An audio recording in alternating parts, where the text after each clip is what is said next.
છેલ્લા 30 વર્ષથી ભાજપાનું ભ્રષ્ટ શાસન સુરત હોય,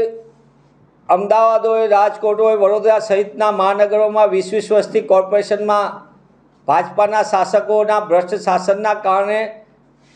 પહેલાં કે બીજા વરસાદની અંદર ઠેર ઠેર પાણી ભરાવાના દ્રશ્યો તો એ સામાન્ય થઈ ગયા, પણ જે રીતે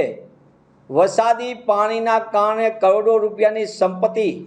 નષ્ટ થાય, લોકોનું જનજીવન અસ્તવ્યસ્ત થાય અને એ પાણીના રોકવા માટે કે નિકાલ માટે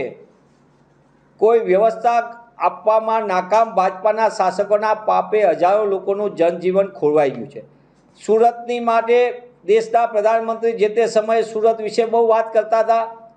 હાલના મુખ્યમંત્રીને ભાજપાના શાસકો પણ કરોડો રૂપિયાના બજેટ વખતે હંમેશા સુરતને સિંગાપોર, પેરિસ, અલગ અલગ પ્રકારના જે નામ યાદ આવે એની વાત કરે, પણ સુરતની જે દુર્દશા થઈ એ દુર્દશા માટે ભાજપાના શાસકોની